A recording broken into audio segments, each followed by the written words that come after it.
students, our lesson for today is how are square roots calculated.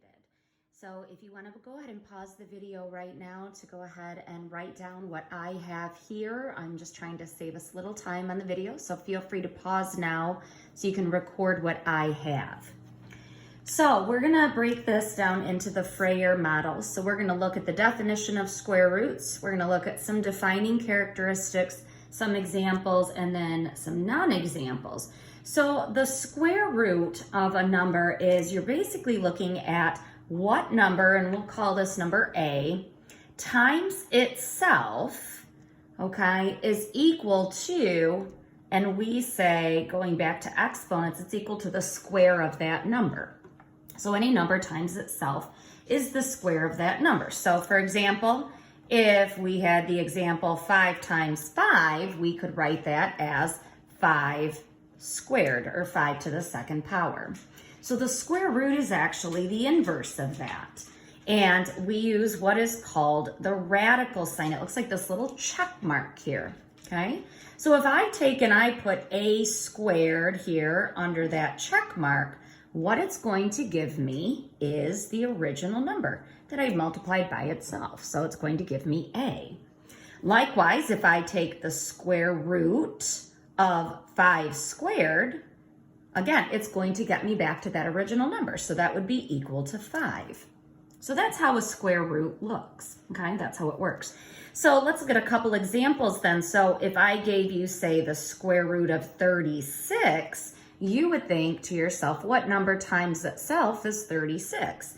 And that number would be 6 times 6, which would be 6 squared, okay? So the square root of 36 would equal 6, because 6 times itself, or 6 squared, is equal to 36. Okay, let's take a look at one more. How about the square root of 100? If we did the square root of 100, think of what number times itself would be 100. What number squared would give you 100?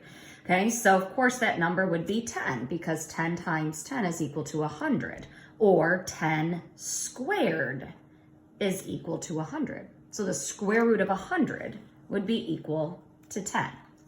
So that's what a square root is. Now there are two types of square roots. There are perfect squares and there are not perfect squares. So with a perfect square, these are the ones that we just looked at, and we've kind of talked about that a little bit already.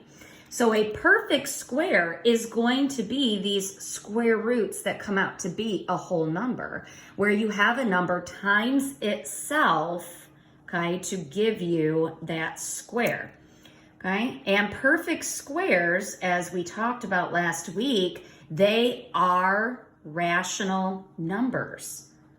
They are rational numbers because they can be written as a fraction, right?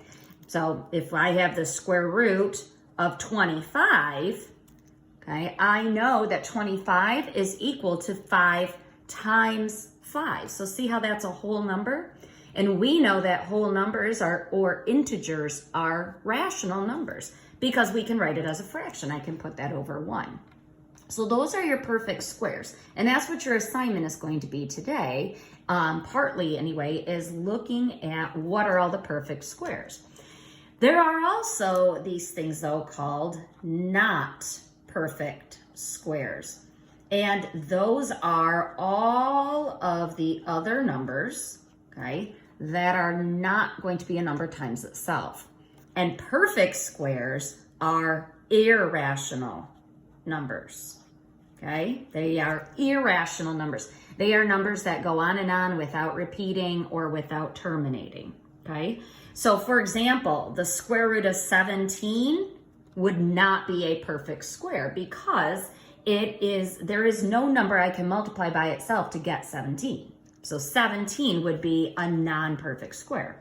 Same with the square root of 10 is imperfect because it cannot be written as a fraction. There is no whole number times itself that would be equal to 10. Yes, I can multiply 2 times 5, but that's not the same number. Okay, so these are some examples of irrational numbers because they are non-perfect squares. Okay, so they are irrational. One thing I also want to point out to you is that Square roots can be both positive and negative. So if we're talking about the square root of 36, for example, it can be both positive 6 and negative 6, okay? Because 6 squared equals 36, but we also have a negative 6 squared, okay, which is negative 6 times negative 6, and that equals a positive also. So you guys know from our integer review that when you multiply a negative times a negative, it gives you a positive. So all square roots actually have 2 square roots, a positive root and a negative root. So really, if I said, what is the square root of 100? You could tell me it is positive 10, but it could also be a negative 10 too. So every number actually has 2 roots, a positive root and a negative root. So few things I want you guys to jot down here, as I mentioned, but just to make sure that you guys are getting that written down. Okay, so a square root is the inverse or opposite. Okay, that's what inverse means. So it is the inverse or opposite of squaring a number. Okay, just like multiplication and division are inverse operations, they undo each other. Addition and subtraction are inverse operations because they undo each other. So this works the same way. So squaring a number and taking the square root of a number are inverse operations. They undo each other. They're kind of the opposite.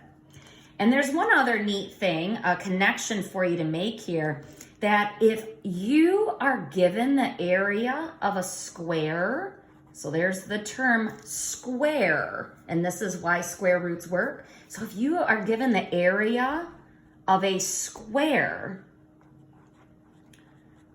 you can find the length of one side of that square. So you can find the length of one side. I'm just going to run into this other box here because we're actually not going to use that. So you can find the length of one side of that square. Okay? So given the area of a square, you can find the length of one side of that square. So here's how it works. Let's say I give you a square, okay, that is 3 by 3, okay? So we'll just kind of sketch out this little picture. So if I give you a square as 3 by 3, and I told you that the formula for finding the area of the square is s squared, so where s is the length of one side, okay? Then you would tell me, well, the area then is found by taking 3 squared because the length of each side of the square would be 3, right? 1, 2, 3.